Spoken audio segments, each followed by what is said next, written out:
and in difficult conditions. In actuality, yes, you can say that people are stranded, but they are stranded. Some people are stuck in their hotel rooms or in their houses. Because most people are stranded because roads have been cut off. So the roads have been cut off, bridges have been overflown. So those kind of problems, so people are not being able to reach to their places.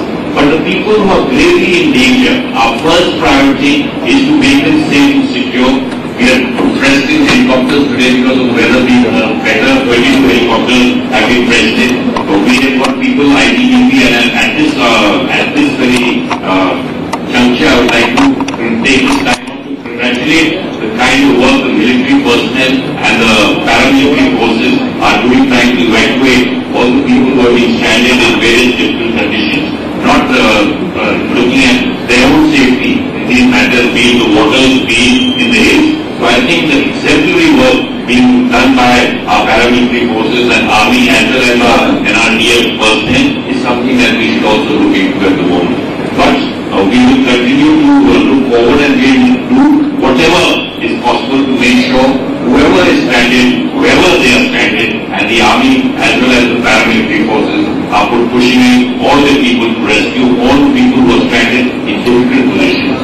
That is the people, there's this kind of media reports that are being flashed that 60,000 people are stranded in difficult conditions is something I think I'd ask you also to say, and we also try to make sure that communication is brought up to people who are stuck in their hotels or in other places in Uttarakhand can communicate with their family members and reassure them that they are okay. So we are also trying to get the communications going. The Home Secretary is already been sent. He's already in Uttarakhand and looking at the operation and relief operations going on. The Home Secretary, even the Home Minister was meant to be accompanying him, but as the Prime Minister and Mrs. Sonia Gandhi already went in the morning, the Home Minister is in Delhi, will be looking at will be in constant touch and is in constant touch with all the paramilitary forces as well as the state governments. Whatever help and whatever rescue operations are required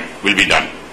एक सवाल है कि casualty अभी तक reported है सरकारी आधिकारिक रूप से, तो एक कल सुषमा स्वराज ने ट्वीट किया था कि हजारों लोग इस पूरे हादसे में मारे गए। देखिए, मैं सुषमा स्वराज जी के ट्वीट पे कुछ बोलना नहीं चाहूंगा। इसमें राजनीतिक मुद्दा नहीं बनाना चाहूंगा और राजनीतिकरण नहीं करना चाहूंगा। हमारी सबसे पहले जो कोशिश है कि कोई भी व्यक्ति कहीं भी फंसा हुआ है उसको जल्द से जल्द वहां से हटाया जाए, निकाला जाए और उसको सेफ और सिक्योर किया जाए।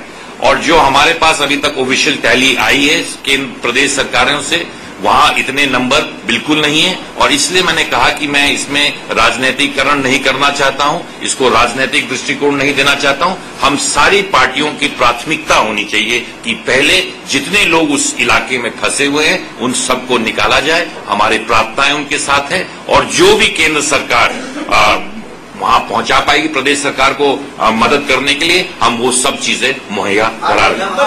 क्या देना चाहते हैं आप? जी, 65,000 घुसने की बात है। आपने थोड़ी देर पहले गृहमंत्री सुशील कुमार सिंह जी ने भी ये कहा कि कितने हजार लोग।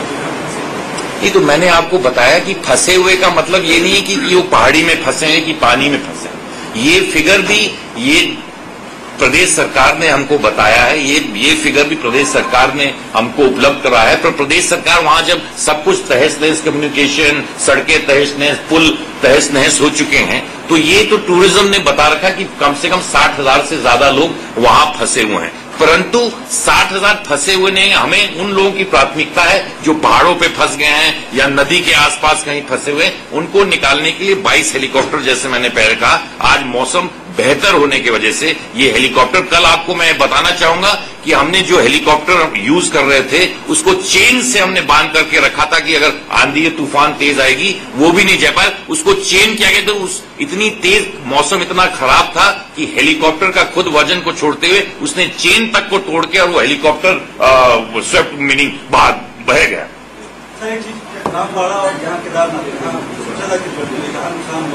वहां तक कब तक पहुंच पाएगी? देखिए, हमारी जो हेलीकॉप्टर जो मौसम है वहां तक हम लोग वहीं से जो सबसे खराब इलाके हैं जो सबसे खराब इलाके हैं वो केदारनाथ और उसके अगल बगल है। वहीं जो लोग कई ऐसे मुश्किलों में फंसे हुए हैं, वहीं से हम हेलीकॉप्टर के माध्यम से लोगों को वहां से इवैक्यूएट कर रहे हैं। जब एक मिनट जी देखिए कि क्या मौसम और स्थिति इतनी खराब थी कि एक हेलीकॉप्टर फट गया, पहली चीज। और दूसरा यह कि क्या वजह है इतने दिन हो गए प्राकृतिक आपदाएं आती रहती है हर 2-3 साल पर, हम अभी अपने एनडीआरएफ सिस्टम को।